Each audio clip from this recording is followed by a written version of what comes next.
Você sabia que os homens mais próximos de Jesus tiveram finais brutais? Crucificados de cabeça para baixo, flechados até a morte, cerrados ao meio, queimados vivos. Esses não eram criminosos, eram os apóstolos de Cristo. Homens que andaram com Deus em carne e osso, e mesmo assim foram caçados, torturados e mortos das formas mais terríveis que você pode imaginar. Por quê? O que eles sabiam que os levou a preferir a morte à negação? E a última história vai te deixar sem palavras. Fique até o final, porque o que você vai descobrir pode mudar completamente sua perspectiva sobre fé e martírio. Prepare-se para uma jornada entre história, fé e mistério.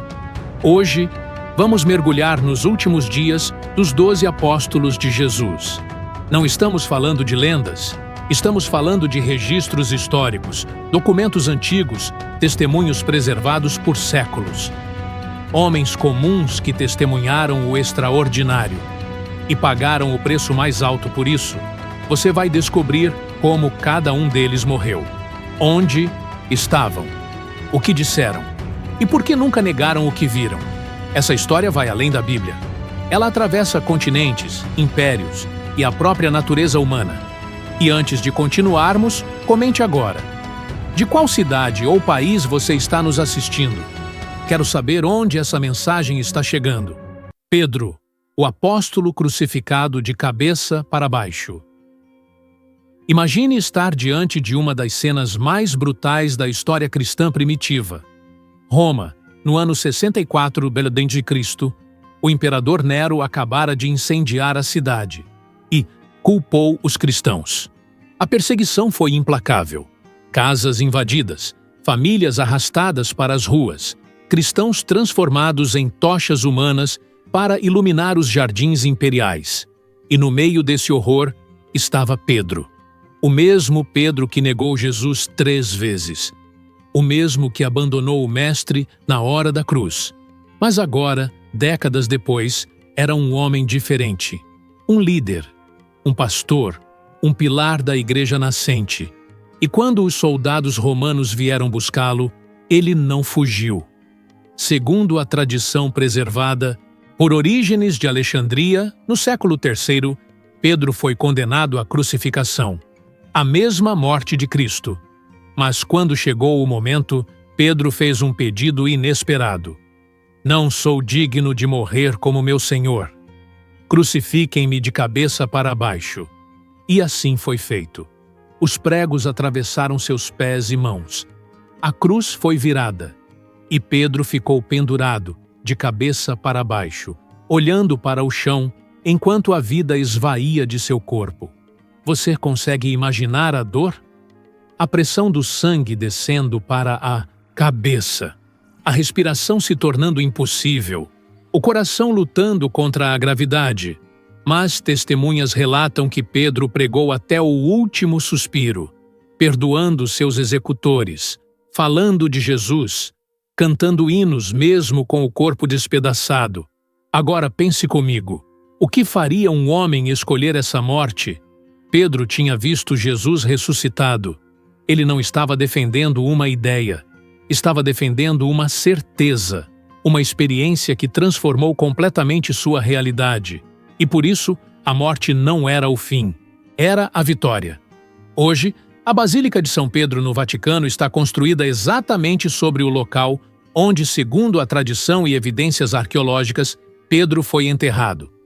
Escavações realizadas entre 1939 e 1949 encontraram ossos de um homem robusto, de aproximadamente 60 anos, datados do século I. Junto aos ossos, havia uma inscrição em grego. Petros N. Pedro está aqui. A história de Pedro nos ensina algo profundo. Não importa quantas vezes você falhou, não importa quantas vezes negou sua fé. A graça de Deus pode te restaurar completamente e te transformar de covarde em mártir, de negador em pilar da igreja. Comente agora. Você acredita que Pedro realmente pediu para ser crucificado de cabeça para baixo? Deixe sua opinião. André. o apóstolo da cruz em X.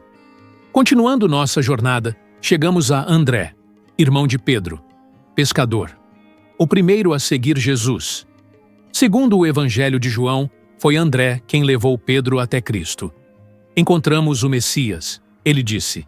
E a partir daquele momento, André se tornou conhecido como o Protocleto, o primeiro chamado.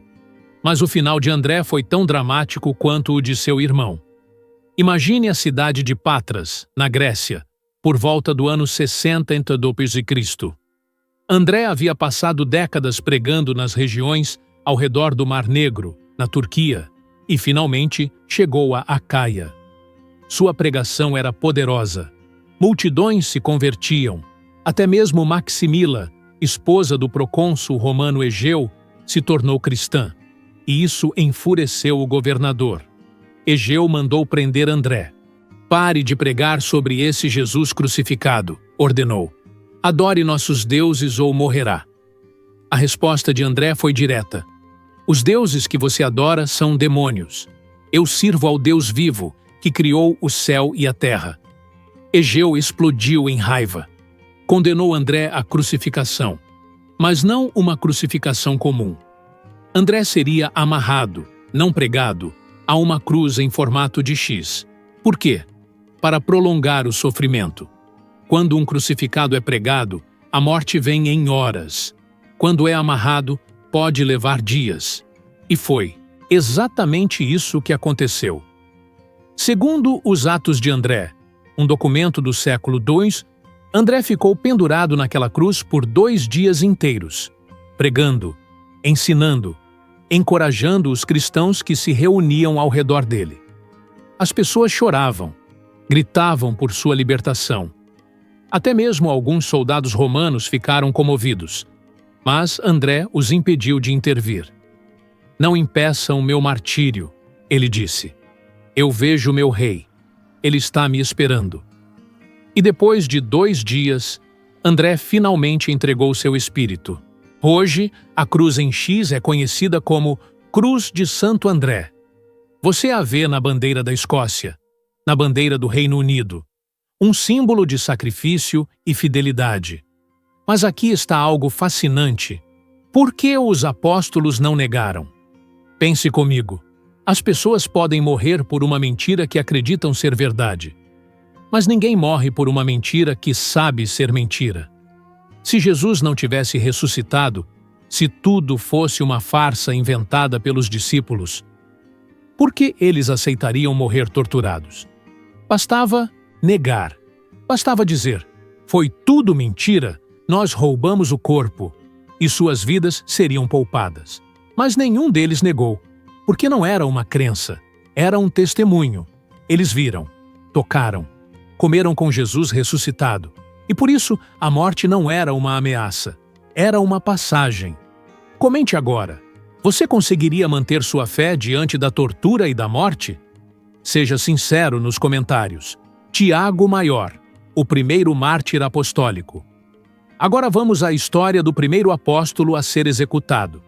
Tiago, filho de Zebedeu, irmão de João, um dos 3 que formavam o círculo mais íntimo de Jesus.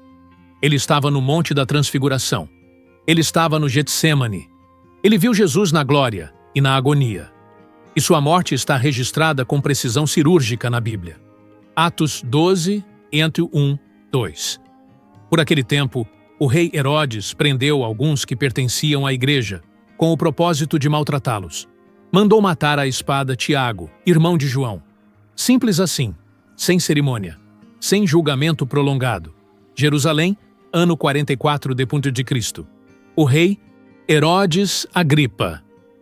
E queria agradar os líderes religiosos judeus. E a melhor forma de fazer isso? Perseguir cristãos. Tiago foi o alvo perfeito, um dos líderes mais proeminentes da igreja. Um seguidor de primeira hora, um homem cuja pregação incomodava o establishment. E Herodes o mandou decapitar. Mas aqui está um detalhe pouco conhecido.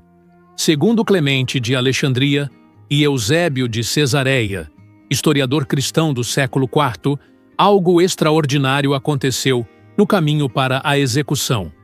O guarda romano, responsável por levar Tiago ao local da execução, ficou profundamente tocado. Enquanto caminhavam, o guarda ouvia Tiago falar de Jesus, de perdão, de ressurreição, de vida eterna. E quando chegaram ao local da decapitação, o guarda caiu de joelhos diante de Tiago. Eu também sou cristão, ele confessou. Perdoe-me por te levar à morte. Tiago o abraçou. A paz esteja contigo, disse. E os dois foram decapitados juntos, o mestre e o discípulo de última hora. Você consegue imaginar a cena? Um momento de conversão tão poderoso que um soldado romano prefere morrer ao lado de seu prisioneiro? Isso não é fanatismo. É testemunho de uma realidade tão avassaladora que a própria morte perde o poder. Hoje, a tradição católica afirma que os restos mortais de Tiago foram levados para a Espanha, e a cidade de Santiago de Compostela se tornou um dos principais destinos de peregrinação cristã no mundo. Mas a grande lição aqui é outra. Tiago foi o primeiro a morrer entre os 12. João, seu irmão, foi o último. Jesus havia profetizado isso de forma velada. Quando a mãe dos dois pediu que seus filhos sentassem ao lado de Jesus no reino, Cristo respondeu: Vocês beberão do meu cálice. E eles beberam. Tiago, no martírio rápido e violento. João, no exílio prolongado e na velhice solitária. 2 caminhos diferentes. A mesma fidelidade. A mensagem de Tiago é clara. Fidelidade a Cristo pode custar sua vida. Mas o que você ganha em troca é eterno. Comente agora. Você acha que o guarda romano realmente se converteu? Ou essa história foi embelezada pela tradição? Deixe sua opinião. Filipe, o apóstolo crucificado na Turquia. Filipe, o apóstolo que trouxe Natanael a Jesus. O homem que perguntou: Senhor, mostra-nos o Pai, e isso nos basta. E recebeu uma das respostas mais profundas de Jesus: Quem me vê, vê o Pai. Filipe entendeu algo crucial. Jesus não era apenas um profeta. Ele era a própria imagem do Deus invisível. E foi com essa revelação que Filipe passou décadas pregando. Segundo a tradição registrada por Policarpo e outros pais da Igreja, Filipe levou o evangelho para a Frígia, região que hoje corresponde à Turquia. Na cidade de Hierápolis, Filipe realizou milagres impressionantes: curas, libertações, conversões em massa, até que algo dramático aconteceu. A esposa do procônsul romano se converteu, e isso selou o destino de Filipe. Imagine a fúria de um governador romano ao ver sua própria esposa abandonar os deuses de Roma para seguir um pregador judeu. Filipe foi preso, torturado e condenado à morte. Mas não uma morte simples. Ele seria crucificado, amarrado a uma cruz, pendurado em praça pública, exposto ao sol escaldante da Anatólia. E lá ficou, por dias, pregando até o último suspiro. As pessoas se reuniam ao redor dele, choravam, gritavam por justiça. Mas Filipe as acalmava. Não orem por minha libertação, dizia. Orem para que eu permaneça fiel. E assim foi. Filipe morreu na cruz, por volta do ano 80 d.C. Seu túmulo foi descoberto em 1200 escavações arqueológicas em 2011, em Hierápolis. Os arqueólogos encontraram uma estrutura octogonal, datada do século I, com inscrições que indicam ser o local do martírio de Filipe. Dentro do túmulo havia uma inscrição em grego antigo: Aqui jaz Filipe, apóstolo e mártir de Cristo. Essa descoberta confirma algo impressionante. Os relatos sobre a morte dos apóstolos não são apenas lendas. Eles têm base histórica, arqueológica, documental. E Filipe é um exemplo claro disso.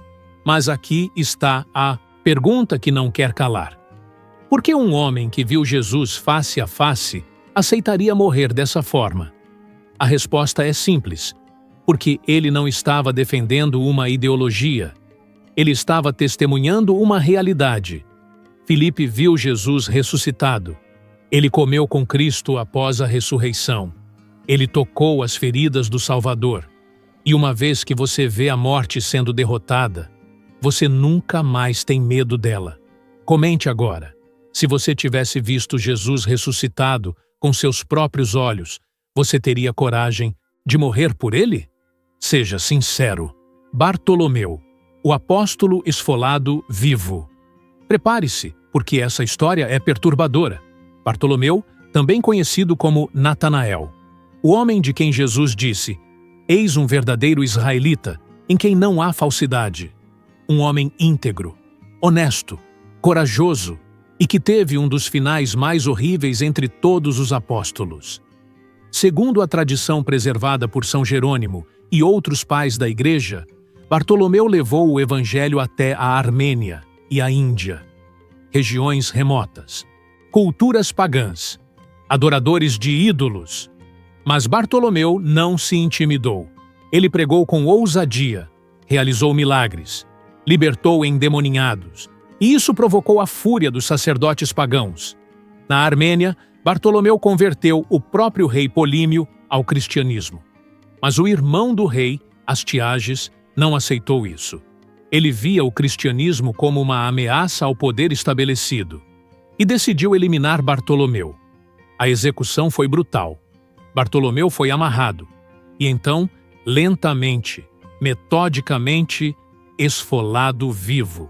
Sua pele foi arrancada, tira por tira, enquanto ele ainda estava consciente. Você consegue imaginar a dor? Cada nervo exposto, cada fibra muscular à mostra. O corpo humano tem cerca de 2 metros quadrados de pele, e Bartolomeu teve cada centímetro dela removido. Mas, segundo os relatos, ele não gritou. Ele orou, perdoou seus torturadores e morreu em paz, sabendo que estava indo para junto de seu Salvador. Hoje, a arte cristã representa Bartolomeu segurando sua própria pele. Uma das imagens mais perturbadoras e, ao mesmo tempo, mais poderosas do martírio cristão. Na Capela Sistina, Michelangelo pintou Bartolomeu segurando sua pele esfolada. E se você olhar com atenção, o rosto na pele é o próprio rosto de Michelangelo. O artista se colocou ali como um tributo ao sofrimento de Bartolomeu e como um lembrete de que todos nós somos chamados a carregar nossa cruz. Mas aqui está a pergunta: como é possível suportar esse nível de sofrimento? A resposta está em Filipenses 1:21. Para mim, o itisentus viver é Cristo, e o morrer é lucro. Quando sua identidade está tão enraizada em Cristo que a morte física não é uma ameaça. Quando você já experimentou a vida eterna aqui e agora, o martírio se torna apenas uma transição, não um fim. Bartolomeu não morreu desesperado. Ele morreu vitorioso, porque sabia que estava indo para casa. Comente agora. Essa história te chocou? Como você reagiria diante de uma tortura assim? Seja honesto. Tomé, o apóstolo perfurado por lanças na Índia. Tomé. Incrédulo. O homem que disse: "Se eu não vir as marcas dos pregos em suas mãos, não crerei." Mas quando Jesus apareceu e disse: "Coloca teu dedo aqui", Tomé caiu de joelhos e exclamou: "Senhor meu e Deus meu." E a partir daquele momento, Tomé nunca mais duvidou. Segundo a tradição preservada nos Atos de Tomé, um documento do século III, Tomé levou o Evangelho até a Índia. Sim, a Índia. Do outro lado do mundo conhecido, uma jornada de milhares de quilômetros, atravessando desertos, montanhas, oceanos, e quando chegou lá, Tomé plantou uma das comunidades cristãs mais antigas fora do Oriente Médio. Até hoje, na região de Kerala, no sul da Índia, existe uma comunidade cristã que se autodenomina Cristãos de São Tomé. Eles afirmam que sua fé foi plantada diretamente pelo apóstolo, e evidências históricas e arqueológicas corroboram essa tradição. Mas a pregação de Tomé na Índia enfureceu os sacerdotes brâmanes. Eles viam o cristianismo como uma ameaça ao sistema de castas, ao Tata-Sitinde, politeísmo hindu, a estrutura de poder estabelecida, e decidiram eliminar Tomé. Segundo a tradição, Tomé foi levado ao topo de uma colina, perto da cidade de Madras, hoje Chennai. E lá, enquanto orava de joelhos, foi perfurado por lanças, não uma, mas várias, atravessando seu corpo até que ele tombasse sem vida. O local é conhecido hoje como Monte Santo Tomé, e em 1523, exploradores portugueses encontraram lá uma cruz de pedra, datada do século VII, com uma inscrição em persa antigo: Tomé, apóstolo e mártir de Cristo. Essa cruz ainda existe, e é visitada por milhares de peregrinos todos os anos. Mas aqui está o que mais me impressiona sobre Tomé. Ele começou duvidando, e terminou dando a vida.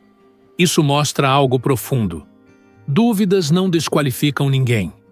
O que importa é onde você chega depois de investigar. Tomé duvidou, mas investigou.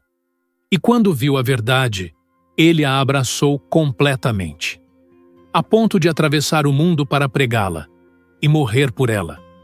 Tomé nos ensina que fé genuína não é cega. Ela é testada, provada, confirmada. E uma vez confirmada, ela é inabalável. Comente agora. Você se identifica com Tomé? Já duvidou de Deus, mas depois encontrou certeza? Conte nos comentários. Tiago Menor, o apóstolo jogado do templo. Tiago, filho de Alfeu. Também conhecido como Tiago Menor ou Tiago, o Justo. Líder da igreja em Jerusalém. Autor da Epístola de Tiago. Um homem tão respeitado que até os judeus não cristãos o admiravam. Joséfo, o historiador judeu, escreveu sobre ele. Eusébio de Cesareia registrou sua morte em detalhes. E o que aconteceu com Tiago é uma das histórias mais dramáticas do Novo Testamento. Jerusalém, ano 62 d.C. O sumo sacerdote Ananias convocou Tiago para uma reunião pública. Você precisa condenar essa seita dos cristãos, exigiu Ananias. O povo te respeita, sua palavra tem peso. Mas Tiago não cedeu. Pelo contrário, na frente de toda a multidão, ele proclamou: Jesus Cristo é o Filho de Deus, crucificado, ressuscitado e assentado à direita do Pai. A multidão explodiu. Metade gritava em apoio, a outra metade em fúria.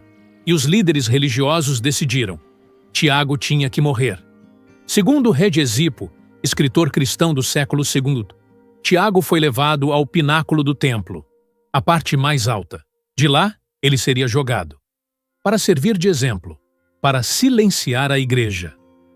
E na frente de milhares de pessoas, Tiago foi empurrado. Ele caiu de uma altura de aproximadamente 30 metros. Mas algo incrível aconteceu. Ele sobreviveu à queda, quebrado, ensanguentado, mas vivo. E mesmo ferido mortalmente, Tiago se ajoelhou e começou a orar. Pai, perdoa-lhes, porque não sabem o que fazem. As mesmas palavras de Jesus na cruz.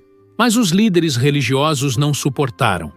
Um deles pegou uma vara de pisoeiro, usada para bater roupas, e começou a golpear a cabeça de Tiago, repetidamente, até que ele parasse de respirar. Tiago foi apedrejado e espancado até a morte, por pregar que Jesus era o Messias. E aqui está o detalhe impressionante. Segundo Joséfo, a destruição de Jerusalém pelo general romano Tito, em 70 Decenturus, foi vista por muitos judeus como uma consequência direta do assassinato de Tiago. Deus permitiu que Jerusalém fosse destruída porque eles mataram Tiago, o justo. Isso mostra o nível de respeito que Tiago tinha, até entre aqueles que não eram cristãos. Ele era íntegro, justo, santo, e mesmo assim foi morto. Porque a verdade incomoda, porque a luz expõe as trevas, e porque sistemas religiosos corrompidos não toleram profetas verdadeiros. Comente agora. Você acha que Tiago deveria ter negado Jesus para salvar sua vida? Ou ele fez a escolha certa? Deixe sua opinião. Mateus, o ex-coletor de impostos morto na Etiópia. Mateus, o publicano, o traidor de Israel que coletava impostos para Roma. O homem que todos desprezavam. Até que Jesus passou e disse: "Segue-me." E Mateus largou tudo: sua fortuna, sua posição, sua segurança, e se tornou um dos 12. Mateus foi o autor do primeiro evangelho, um relato meticuloso, detalhado, repleto de cumprimentos proféticos. Ele era escriba, sabia escrever, sabia documentar, e fez isso com maestria.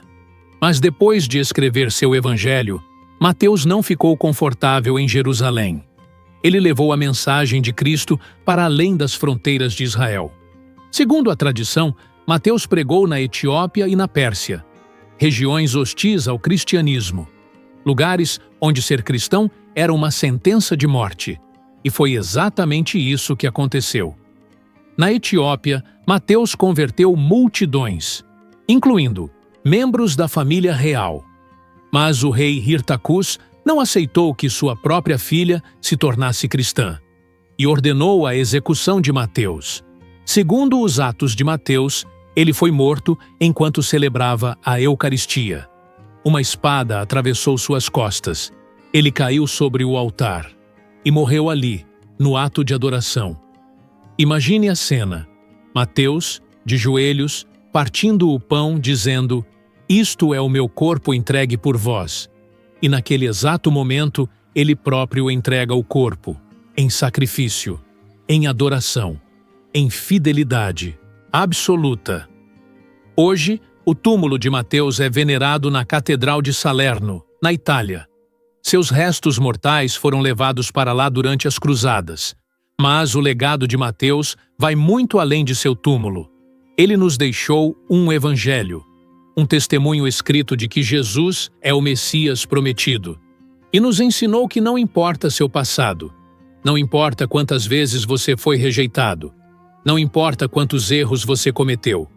Jesus pode te transformar completamente. De coletor de impostos a evangelista, de traidor a mártir, de desprezado a santo. Comente agora. Você se identifica com Mateus? Já foi rejeitado, mas Deus te restaurou? Conte sua história nos comentários. Simão, o Zelote, cerrado ao meio na Pérsia. Simão, o Zelote, um dos apóstolos mais enigmáticos. A Bíblia fala pouco sobre ele, mas seu título diz tudo: Zelote. Os zelotes eram revolucionários judeus, guerrilheiros que lutavam contra a ocupação romana, homens dispostos a matar e morrer pela liberdade de Israel. E Simão era um deles. Imagine a transformação. De revolucionário violento a seguidor do príncipe da paz. De homem que empunhava espadas a homem que pregava o perdão. Isso só é possível através de um encontro radical com Cristo. Segundo a tradição, Simão levou o evangelho para a Pérsia, atual Irã. Junto com Judas Tadeu, eles formaram uma dupla missionária e juntos enfrentaram um dos impérios mais hostis ao cristianismo. A Pérsia era dominada pelo zoroastrismo, uma religião dualista que acreditava em dois deuses, o bem e o mal. E os sacerdotes zoroastristas viam o cristianismo como uma ameaça mortal. Simão e Judas pregaram com ousadia, converteram milhares, até que os sacerdotes pagãos decidiram agir. Simão foi capturado, e sua execução foi uma das mais brutais de todas. Ele foi amarrado, e então, lentamente, cerrado ao meio, vivo, começando pelos pés, subindo até a cabeça. Você consegue imaginar? A lâmina cortando osso por osso, o sangue escorrendo, a dor inimaginável. Mas, segundo os relatos, Simão não amaldiçoou seus torturadores. Ele orou, cantou e morreu em paz. Hoje, Simão é padroeiro dos serralheiros e lenhadores. Uma ironia divina, O homem que foi morto por uma serra se tornou o protetor daqueles que trabalham com serras. Mas a grande lição de Simão é esta: radicalidade mal direcionada leva à destruição. Radicalidade bem direcionada leva à transformação. Simão era radical, mas Jesus redirecionou sua paixão. De violência para amor, de vingança para perdão, de morte para vida. E isso fez toda a diferença. Comente agora. Você já foi radical em algo errado e Deus redirecionou sua paixão? Conte nos comentários. Judas Tadeu, morto a machadadas na Pérsia. Judas Tadeu. Não confundir com Judas Iscariotes, o traidor. Judas Tadeu era um homem de fé inabalável, autor da Epístola de Judas, um defensor feroz da verdade, e que, junto com Simão, levou o Evangelho até a Pérsia. Segundo a tradição, Judas Tadeu realizou milagres impressionantes na Pérsia: curas, libertações, ressurreições. Isso atraiu multidões, mas também provocou a ira dos sacerdotes pagãos. Eles convocaram Judas Tadeu diante do rei. Renuncie a esse Cristo ou morra, ordenaram. A resposta de Judas foi clara: eu vi Jesus ressuscitado, eu andei com ele, eu o toquei. Como posso negar o que vi? E por essa resposta, ele foi condenado. Segundo os Atos de Tadeu, escrito no século II, a execução foi rápida e brutal. Judas foi levado para fora da cidade, e lá, diante de uma multidão, foi morto a machadadas.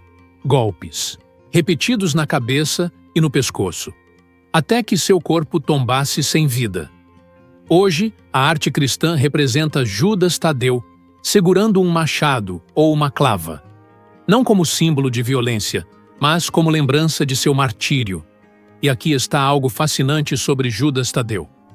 Ele é conhecido como o santo das causas impossíveis. Por quê? Porque sua própria vida era uma causa impossível.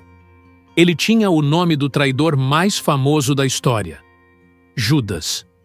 Um nome manchado para sempre pela traição de Iscariotes. E, mesmo assim, Judas Tadeu não mudou seu nome. Ele o carregou com dignidade e provou que Deus pode redimir até mesmo o nome mais manchado. Milhões de pessoas ao redor do mundo oram a Judas Tadeu em momentos de desespero, quando tudo parece perdido, quando não há saída, porque Judas Tadeu nos ensina que nenhuma situação é impossível para Deus. Nenhum nome está perdido demais. Nenhuma vida está arruinada demais. Deus pode restaurar, redimir, transformar. E Judas Tadeu é a prova viva disso. Comente agora. Você já teve uma causa impossível em sua vida? Deus interveio? Conte nos comentários. João, o único que não foi martirizado, mas sofreu imensamente. Agora chegamos a João, o discípulo amado, o mais jovem dos 12, o único que esteve aos pés da cruz quando Jesus morreu, e o único apóstolo que não foi martirizado. Mas não pense que João teve uma vida fácil, longe disso. João viveu mais de 90 anos, e cada década foi marcada por sofrimento, perseguição e solidão. Ele viu todos os seus amigos morrerem: Pedro, crucificado; Tiago, decapitado; André, crucificado em X. Todos foram martirizados. E João permaneceu, sozinho. Imagine a dor disso. Sobreviver a todos que você ama. Ver seus irmãos de fé sendo caçados, torturados, mortos, e você continua vivo. Segundo Tertuliano, escritor cristão do século II, João foi preso durante a perseguição de Domiciano, imperador romano, por volta do ano 95 d.C., e sua execução foi planejada de forma espetacular. João seria jogado em um caldeirão de óleo fervente, em público, para servir de exemplo, para aterrorizar os cristãos. Mas algo extraordinário aconteceu. Quando João foi jogado no óleo, ele não morreu. Ele não se queimou. Ele saiu ileso. Os espectadores ficaram chocados. Os soldados romanos aterrorizados. E Domiciano, enfurecido, ele não podia matar João, então decidiu fazer algo pior: exilá-lo. João foi enviado para a ilha de Pátimos, uma ilha rochosa, árida, no mar Egeu, um lugar de punição, onde criminosos e prisioneiros políticos eram deixados para morrer lentamente de fome, sede e solidão. E foi lá, naquele lugar de desolação, que João teve a maior revelação de toda a Bíblia, o Apocalipse. João viu o fim dos tempos, viu a batalha final entre o bem e o mal, viu o retorno glorioso de Jesus e escreveu tudo em detalhes. Depois do exílio, João foi libertado e voltou para Éfeso. Lá, ele continuou pastoreando a igreja. Mas agora era um homem velho, frágil, solitário. Segundo Jerônimo, João era tão idoso que precisava ser carregado para as reuniões da igreja. E quando lhe pediam para pregar, ele dizia apenas uma frase: "Filhinhos, amem-se uns aos outros", semana após semana. Sempre a mesma mensagem. Até que alguém lhe perguntou: "Mestre, por que você repete sempre a mesma coisa?" E João respondeu: "Porque é o mandamento do Senhor, e se vocês apenas fizerem isso, é suficiente." João morreu de causas naturais, por volta do ano 100 depois de Cristo. O único apóstolo que não foi martirizado, mas não porque tenha negado sua fé, não porque tenha fugido, mas porque Deus tinha um propósito diferente para ele. João precisava viver para escrever seu evangelho, suas cartas, o Apocalipse. Ele precisava viver para ser a testemunha final, a ponte entre a primeira geração de cristãos e as seguintes. E João cumpriu sua missão até o fim. Hoje, o túmulo de João está em Éfeso, na Turquia, e a mensagem de João continua ecoando: amem-se uns aos outros. Simples assim, porque no final, o que importa não é quanto tempo você vive, mas como você vive. E João viveu amando, até o último suspiro. Comente agora, qual dos apóstolos te inspirou mais até agora? Pedro? João? Tomé? Deixe nos comentários. Matias, o apóstolo escolhido para substituir Judas. E agora chegamos ao último apóstolo, Matias, o homem que substituiu Judas Iscariotes, escolhido por sorteio, conforme registrado em Atos 1:26. A Bíblia não fala muito sobre Matias, mas a tradição cristã preservou sua história, e seu final foi tão dramático quanto o dos Coenfitois outros. Segundo Nicéforo Calisto, historiador bizantino do século XIV, Matias pregou na Judéia e depois foi para a Etiópia. Lá, ele enfrentou feiticeiros, sacerdotes pagãos e autoridades hostis. Mas Matias não recuou. Ele pregou com ousadia, converteu multidões, e isso selou seu destino. Matias foi preso e condenado à morte. Segundo uma tradição, ele foi apedrejado. Segundo outra, decapitado com um machado. Mas todas as fontes concordam em um ponto: Matias morreu como mártir e nunca negou sua fé. Aqui está o que é fascinante sobre Matias. Ele não era um dos 12 originais. Ele não andou com Jesus durante todo o ministério terreno. Ele foi escolhido depois da ascensão. E mesmo assim, ele deu sua vida. Isso nos ensina algo poderoso. Não importa quando você foi chamado. Não importa se você é da primeira hora ou da última. O que importa é sua resposta ao chamado. Matias poderia ter pensado: eu não sou como os outros. Eu não tenho a mesma história.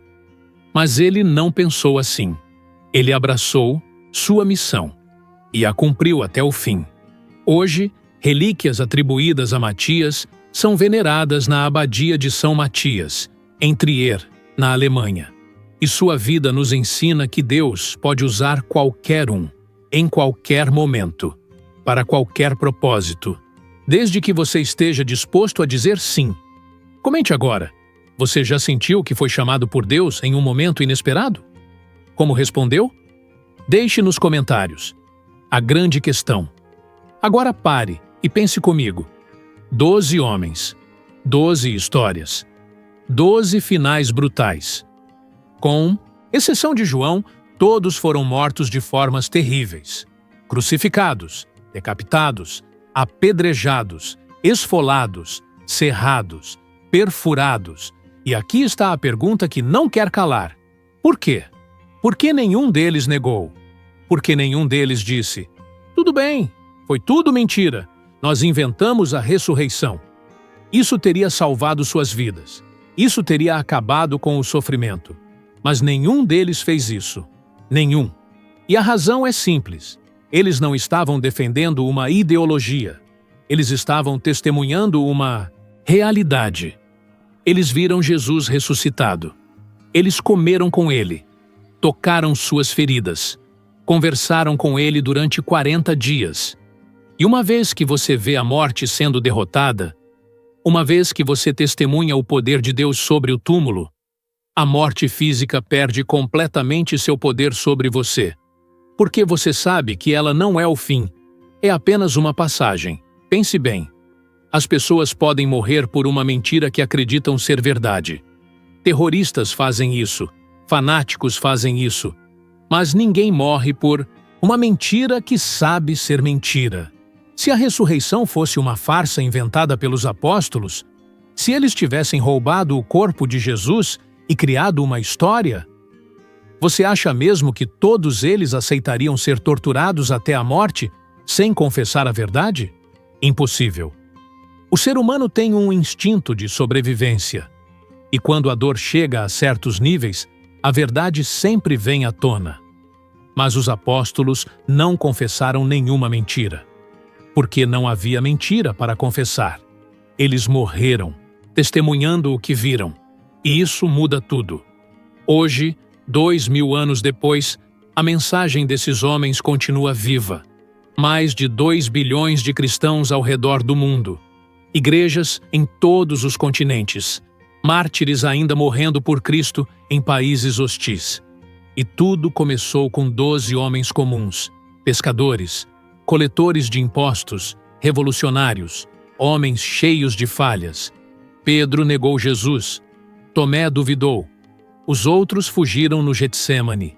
Mas depois da ressurreição, eles se tornaram gigantes da fé e transformaram o mundo. Não com exércitos, não com riqueza, não com poder político, mas com testemunho, com amor, com disposição de morrer pela verdade. E essa é a marca da fé genuína. Ela não precisa de espadas para se impor. Ela não precisa de mentiras para se sustentar. Ela se sustenta pela força da verdade e pela transformação que opera nas vidas. Os apóstolos nos deixaram um legado. Não importa quantas vezes você falhou, não importa quão fraco você se sente, Deus pode te usar. Deus pode te transformar e te capacitar para fazer coisas que você nunca imaginou. Mas isso requer uma coisa: compromisso total, fidelidade absoluta, disposição de carregar sua cruz onde quer que ela te leve. Comente agora. Depois de ouvir essas histórias, sua fé foi fortalecida? O que mais te impactou? Deixe nos comentários. E então, chegamos ao fim dessa jornada. 12 homens, 12 histórias de fé, coragem e martírio. Mas a verdadeira pergunta não é o que eles fizeram. É o que você vai fazer. Porque a mesma fé que transformou esses homens, a mesma fé que os levou através de continentes, a mesma fé que os sustentou na hora da morte, está disponível para você, hoje, agora. Você não precisa ser perfeito. Pedro não era. Você não precisa ter todas as respostas. Tomé não tinha. Você não precisa ter um passado limpo. Mateus não tinha. Você só precisa de uma coisa: um encontro real com Jesus Cristo. Porque quando você realmente encontra Jesus, quando você vê quem Ele é, quando você experimenta seu amor, sua graça, seu poder, tudo muda. Suas prioridades mudam, seus valores mudam, e você se torna disposto a pagar qualquer preço para segui-lo. Os apóstolos pagaram o preço máximo e não se arrependeram, porque o que eles ganharam era infinitamente maior do que o que perderam. Eles perderam suas vidas temporárias, mas ganharam a vida eterna. Eles perderam o conforto terreno, mas ganharam a glória celestial. Eles perderam tudo, mas ganharam Cristo. E Cristo era tudo. Então, eu te pergunto hoje, você tem esse tipo de fé? Você tem esse tipo de compromisso? Você está disposto a seguir Jesus, não importa o custo? Porque seguir Jesus no século XXI pode não te levar à crucificação, mas certamente vai te custar algo. Vai custar seu orgulho, sua busca por aprovação, seus planos egoístas, seus ídolos escondidos. Mas, em troca, você ganha a vida abundante. Você ganha propósito eterno. Você ganha paz que excede todo o entendimento. E você ganha a certeza de que a morte não é o fim, é apenas o começo. Os apóstolos provaram isso, com suas vidas e com suas mortes. E agora é a sua vez de decidir. Você vai seguir ou vai recuar? Agora, deixe seu comentário. Qual apóstolo te impactou mais? Qual história te tocou? O que você vai fazer com o que ouviu hoje? Escreva nos comentários. Eu quero saber. E se você quer continuar essa jornada pela Bíblia? Se você quer descobrir mais histórias incríveis, mistérios fascinantes e verdades transformadoras, clique no próximo vídeo que está aparecendo na tela agora. Porque essa jornada não termina aqui. Ela está apenas começando. E não esqueça, deixe seu like se esse vídeo te impactou. Se inscreva no canal para não perder os próximos vídeos. E compartilhe com alguém que precisa ouvir essa mensagem. Porque a história dos apóstolos não é apenas história. É um chamado, um convite para viver uma fé que transforma, que revoluciona, que vale a pena morrer. Nos vemos no próximo vídeo. Que Deus abençoe você e que a coragem dos apóstolos inspire sua caminhada. Até logo!